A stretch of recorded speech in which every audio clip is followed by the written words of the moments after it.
Patrick. Hope you're doing well, and congratulations on your successful grenade throwing. Successful because you're still with us. We are so proud of you. This is a letter dated September 28th, 2023, written by Kim Norris to her son Patrick, who at the time was in basic combat training with the New Jersey Army National Guard. I met a nurse today, and her husband is in the National Guard. Has been for 22 years. She said he still loves it, and it makes him happy. The letter is filled with small updates about Kim's days. Yes, updates on Patrick's sister and her college classes. On a vacation she and Patrick's father had just taken. Updates on the family dog. But the main part of the letter focuses on how much Kim has missed her son over the last 10 weeks. Dad and I look forward to seeing you next week. I cannot believe we got through the 10 weeks. And perhaps most importantly, how proud Kim is of her son. Looking back at your journey, I really respect the decisions you made to get yourself here. The maturity in your letters is unbelievable. You really are taking responsibility for your life, and I am so honored to be watching it happen before my eyes. Every year, young men and women around the country sign up for the Army and head out for basic combat training, or boot camp. And most of these young recruits have parents at home who are left wondering how their child is coping during this intense time, and what an Army future looks like for them. In today's episode, our hosts sit down with two military parents to discuss the important questions and concerns parents have when their child enlists.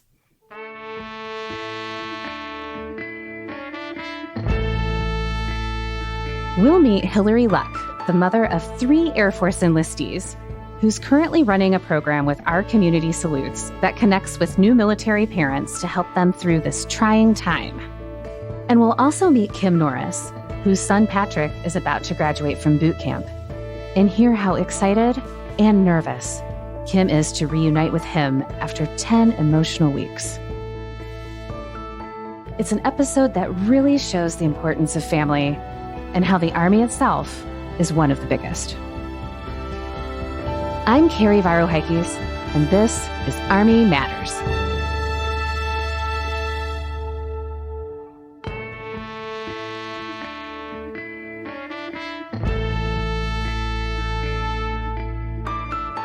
Collins Aerospace, an RTX business, is proud to continue to serve the military as a partner and innovator, leveraging the power of our combined expertise across systems and markets to deliver transformational capabilities to the U.S. Army for the multi-domain battle space.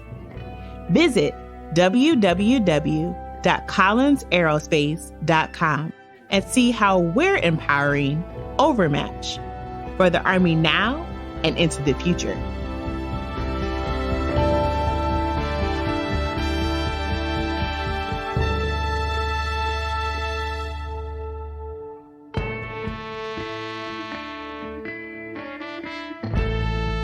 Hello, everyone, and welcome to another episode of Army Matters. I am your co-host, the 15th Sergeant of the Army, retired Dan Dailey, and I'm here with my good friend, Lieutenant General retired Leslie Smith, the former Inspector General of the United States Army. And like always, we have an outstanding show for you today. But before we get to that, Les, what was your favorite, or perhaps your least favorite memory from basic combat training? Well, since I didn't go to basic combat training, I'll give you my favorite, least favorite from cadet basic training. Well, let's see. Probably my favorite was just the interaction with people, and the least favorite was probably the first time I knew that chiggers actually existed in North Carolina. Yeah, yeah. So since cadet basic training is not like normal base training, because it's much easier, could you describe what cadet basic training actually is? Because most people have the Hollywood frame of mind of a basic training, right? Yeah, you get a taste of everything. It's just not 10 weeks long. And so you're doing the things that you need to do to get ready to become an Army officer. Like a basic training weekend jamboree? Not quite a weekend. Yeah. No, it's not a weekend jamboree. Oh, no. Maybe a really hard afternoon Cub Scout meeting? No, not quite. Not quite. No? Not quite. Remember now, all those leaders that led you went to that training. So you don't forget that. Yes, of course. Yeah. Now, I did go to basic training. I know. Yes. And tell me about your favorite or least favorite members from basic. Well, I was still 17 when I went to basic training. 17. So your mom had to sign you up. Yeah, signed me up at 16. And remember getting on the plane, first airplane ride of my life, and flying down to Georgia. And here's what I vividly remember. I got off the airplane, and I said, dang, it's hot down here. Yeah. It is hot. When was your basic training? August. August, wow. Yeah. I'm from Georgia. I'm from Atlanta. So I know how hot it gets down there. Yeah. But I'll tell you, you know what? The scariest part was getting off the bus at the reception station for basic training. Yes. And you see the most intimidating image you've ever seen as a life, especially when you're a child. And that was a United States Army drill sergeant wearing that brown round. Now, were you ever a drill sergeant before? No. All right. No. Actually, I was a Bradley Master Gunner. So I applied to be a drill sergeant, but I was a critically short skill, so they wouldn't let me go do it. Yeah. Yeah. So what did your parents say when you told them you were going to join the Army? Well, I think we talked about this in previous episodes. Where I grew up in the financial state of my family, there was 3 options after high school. Coal mine, moonshine, or move on down the line. So they were super excited that I joined the military. My father was in the Army, and they were very proud of me. And they knew it was a good start to my life, and they were very excited when I got into the Army. Yeah. And for me, my dad was in the Korean War, and then my uncles, many of them in World War II. So I'm not going to say it was a family business, but it was something that they knew I was going to do something like that. My mom knew I was going to do something like that. I know one of my father's proudest moments was to see a son in uniform. That made him very proud. Yeah. Well, the reason why we're talking about this, because in today's episode, we're going to sit down with 2 Army parents. Okay. And you know what we're going to discuss? What it feels like for them to have their children enlist in the United States Army.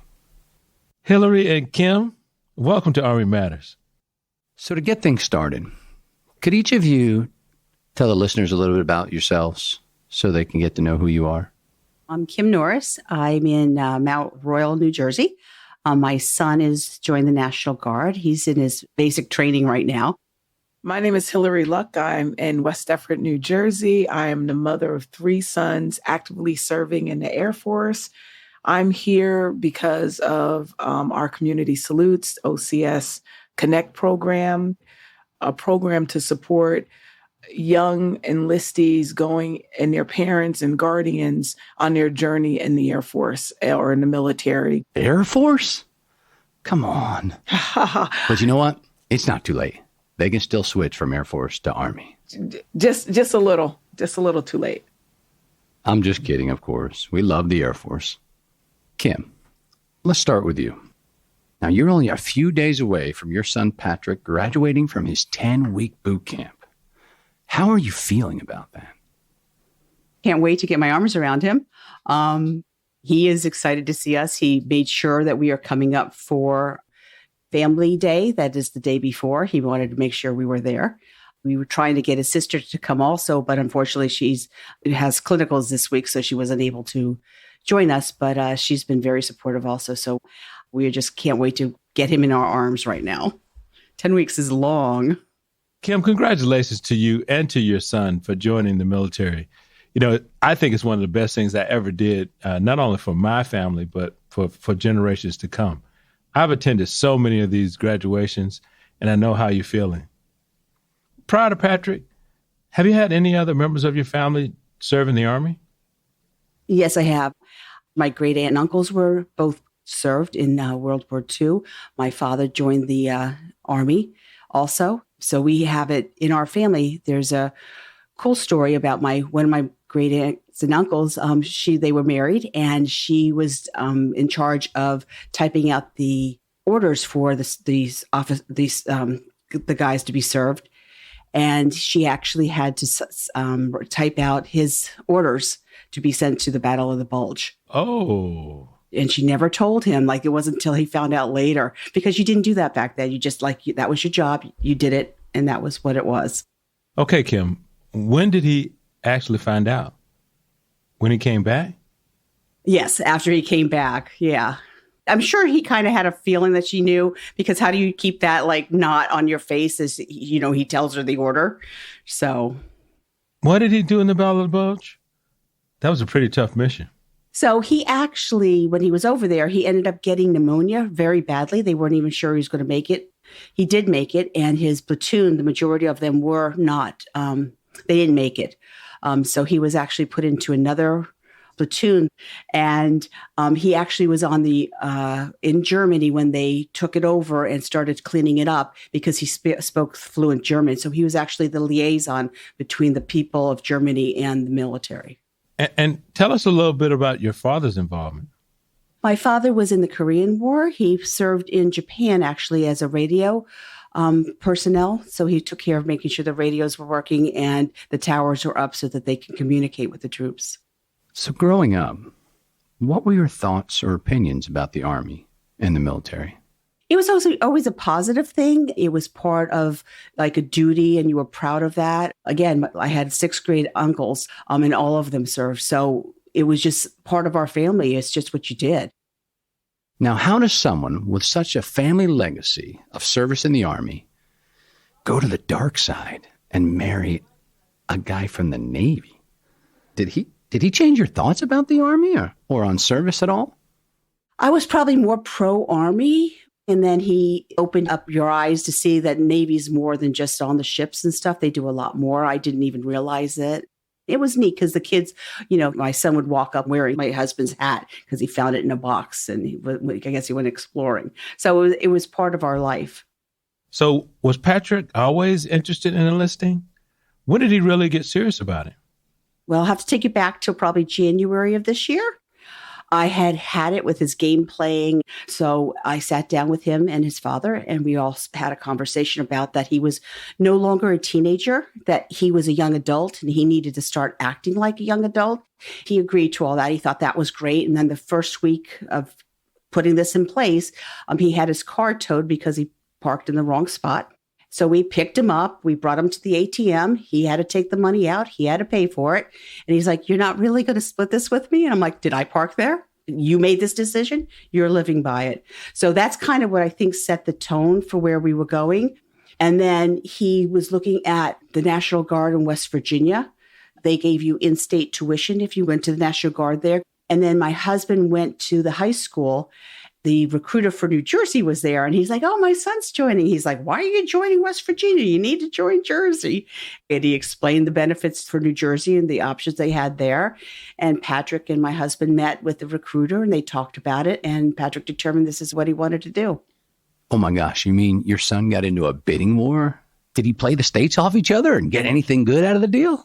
At least at the end, he chose to stay local. Yeah, we did stay local. I think it was the right decision. What was it like saying goodbye to him?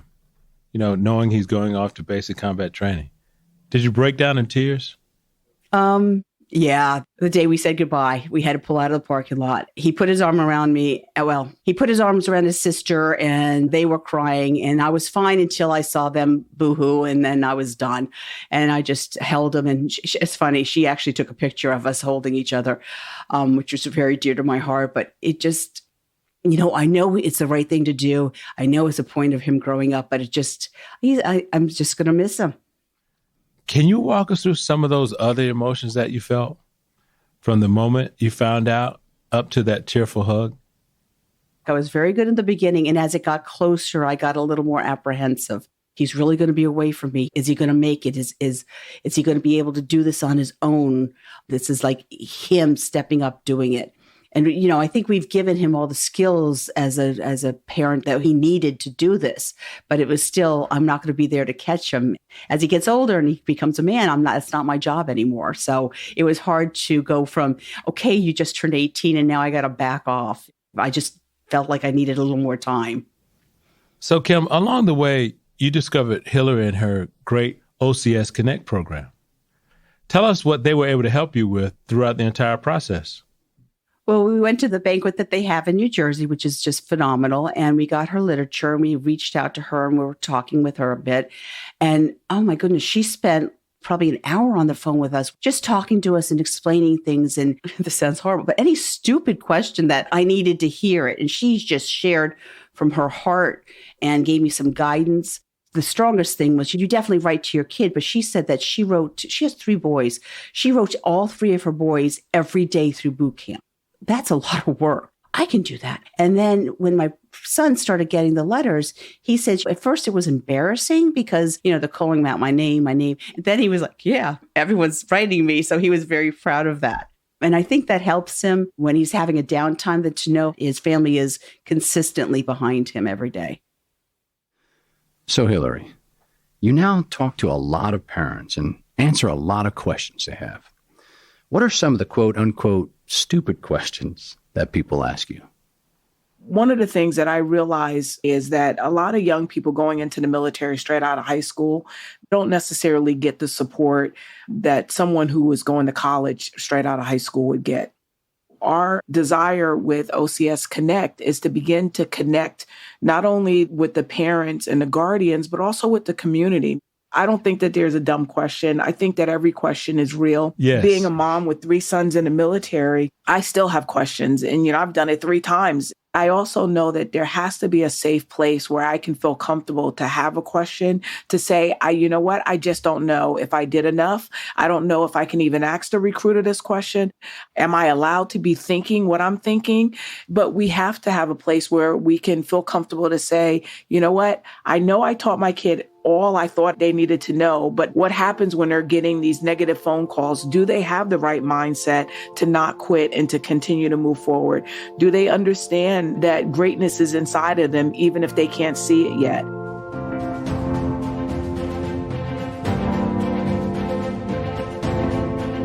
Collins Aerospace, an RTX business, is proud to continue to serve the military as a partner and innovator, leveraging the power of our combined expertise across systems and markets to deliver transformational capabilities to the U.S. Army for the multi-domain battle space. Visit www.collinsaerospace.com. See how we're empowering overmatch for the Army now and into the future. Welcome back. We're here with Kim Norris and Hilari Luck. Hilari, for those that aren't familiar with our community salutes, can you tell us what the organization is and what they do? Our Community Salute is a nonprofit organization that was started 15 years ago by Kenneth Hartman, and their primary purpose is to be the first organization to say thank you to young men and women who go straight out of high school into the military. We do banquets throughout the country where we have different people come in and speak and encourage and connect with families and let them know we are proud of you. We're excited about you. We salute and celebrate the choices that you're making. And we're also here to support you on the journey afterwards. And what OCS Connect is now doing is saying, how do we continue to, instead of just one event, how do we stay connected long term? How do we support them throughout their whole journey to let them know that not only are we excited about their choices and we support their choices, but we're here to support them on their journey throughout. Now, Hilari, let's take a step back. And we want to hear about your own experience. You have 3 sons that have served. What was your first experience like? My oldest son has been in for a little over 10 years now, maybe almost 15. I should be the mom that knows all of the dates, but I don't. He actually did a year of college from home, and then he decided, you know what? I want to go into the military. We supported him. My husband is former law enforcement, and we were excited about it. Unlike Kim, though, I didn't have a great picture of the military prior to my sons going in. I'm going to be honest. I thought, why would someone do that? But once my son got in, I realized I had a horrible mindset regarding the military. And he helped me change my outlook of the military and what they do and their willingness to sacrifice. My middle son has been in for 8 years, is getting ready to be 8 years. And that's when I came in contact with our community salutes. He went to a banquet. We didn't really know where we were going or what the banquet was about. But when we got there, it was wonderful. I remember the speaker just being phenomenal. Last year, my son went. He was invited. My youngest son is in the military as well, and he just finished his first year. And he was invited to do the pledge. And at that event, I knew I was going to be a part of that organization. I remember one day thinking if every parent could let one of their children go into the military, we could break all of the barriers and all of the things that separate us. Hilari, what were some of the changes you've seen in your own sons? My oldest son is very mature, very independent. I see leadership in him. Now I see him understanding his strengths and understanding his value. And my middle son, he's a natural A student without opening a book. And it used to bug me. He would not read a book report and get an A by doing it the night before. It was just who he is. And so now he realizes he can use that to do great things for other people, not for himself. And my youngest son, although he's the face of the Air Force and the Honors Guard, he's still very much the baby. He's still very much the child that got away with a lot of stuff. And when you told the story about the ticket, I've had many tickets with Easy Pass, and we finally had to cut him off and say, this is yours. You're responsible for this. But I see a level of maturity in him that has happened quickly. And I think when you are a young person going straight into the military from high school, you mature. And again, I'm not neglecting what happens in college, because I think it happens in college as well, but it happens, I think, a little bit slower. When you're in the military, you have to mature. You're an adult, and you have to mature a lot quicker. So now you've launched a team in New Jersey. Now, where is OCS Connect going from here? Oh, I'm so glad that you asked that question. Right now, we're doing a pilot program in New Jersey, and it's only open right now to the parents and guardians of our New Jersey locations. But the next step is to spread it out across the country.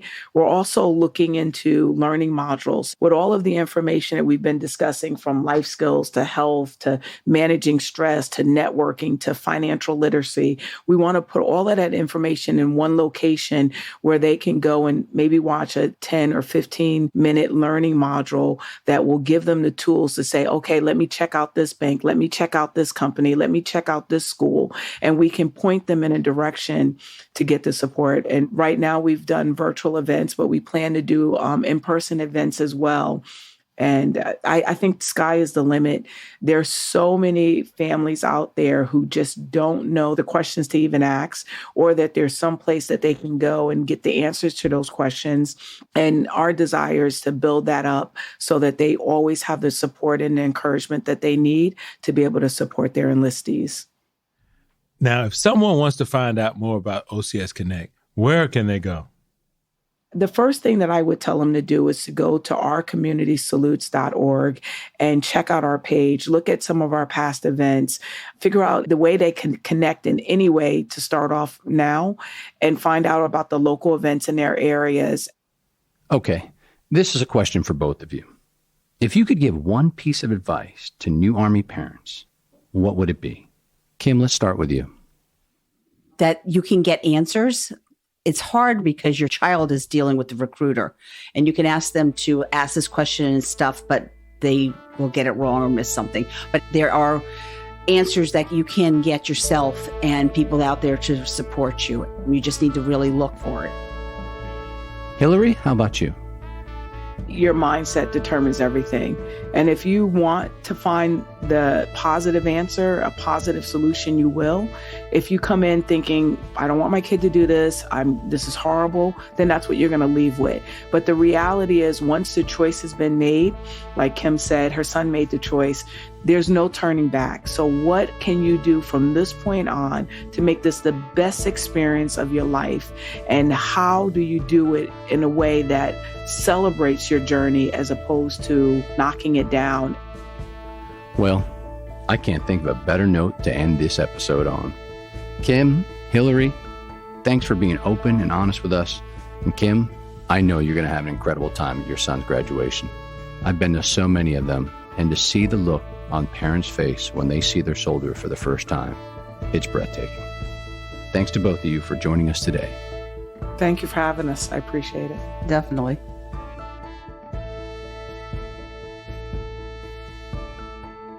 Collins Aerospace, an RTX business, is proud to continue to serve the military as a partner and innovator, leveraging the power of our combined expertise across systems and markets to deliver transformational capabilities to the U.S. Army for the multi-domain battle space. Visit www.collinsaerospace.com and see how we're empowering Overmatch for the Army now and into the future.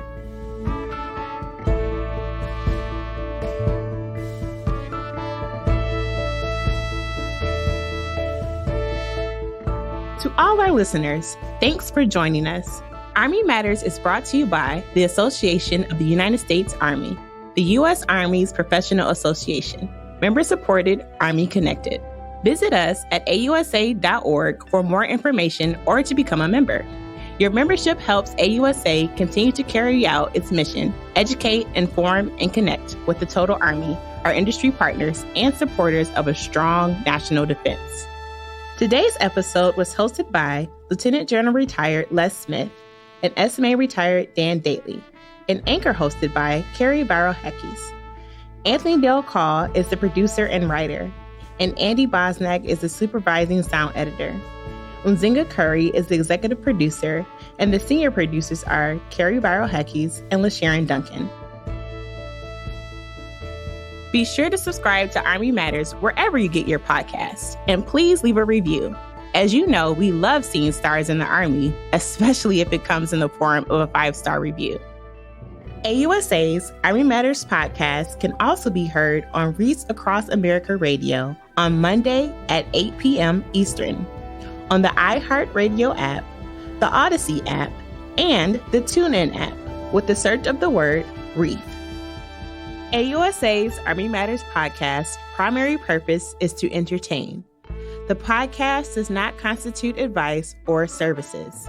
While guests are invited to listen, listeners, please note that you're not being provided professional advice from the podcast or the guest. The views and opinions of our guests do not necessarily reflect the views of AUSA. For questions or to provide topic recommendations, email us at podcast@ausa.org. I'm LaSharon Duncan. Hope you have a great Army Day. Hooah!